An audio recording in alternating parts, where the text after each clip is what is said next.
असहाबुल कहफ अंगूरों के दो बाग वाले का किस्सा। यह एक महत्वपूर्ण कहानी है जो इस सूरह की आयत नंबर 32 से 44 में बयान की गई है। इस कहानी में दो आदमियों का जिक्र है, जिनमें से एक बहुत धनी था और अपने बागों पर घमंड करता था, जबकि दूसरा ईमानदार और गरीब था।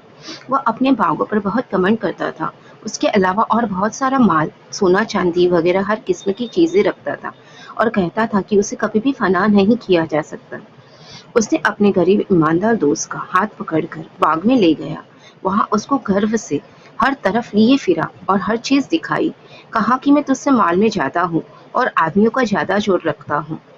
मेरा कुटुंब कबीला बड़ा है, मुलाजिम, खिदमतगार, नौकर चाकर बहुत है और उसे कभी भी फना नहीं किया जा सकता।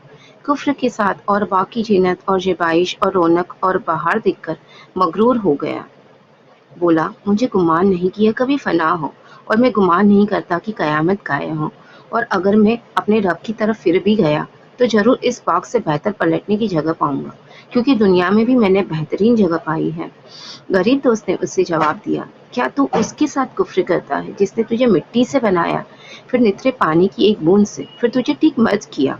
अगर तू बाग देखकर माशा अल्लाह कहता और एतराफ करता कि यह बाग और इस उसकी सारी उपज और नफा अल्लाह ताला की फजल और करम से है, तो यह तेरे हक में बेहतर होता। धनी व्यक्ति ने उसकी बात नहीं सुनी और अपने घमंड में चूर रहा।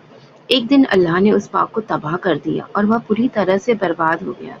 इस हाल में उसको मोमिन की नसीहत याद आती है और अब उसे समझता है कि यह उसके कुफ्र और सरकशी का नतीजा है।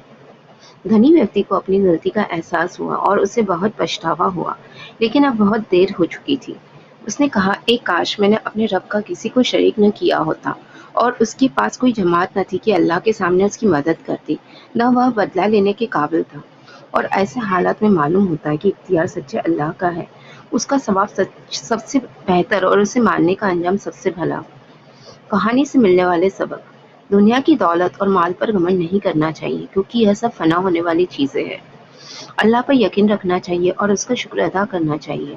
गरीबों और जरूरतमंदों की मदद, अपने कर्मों पर ध्यान देना चाहिए और अल्लाह की मर्जी के अनुसार काम करना चाहिए। यह कहानी हमें धन और शक्ति के दुरुपयोग के खिलाफ चेतावनी देती है और हमें विनम्रता और अल्लाह पर भरोसा रखने की सीख देती है, ताकि हम दुनिया और आखिरत में कामयाबी हासिल कर सकें।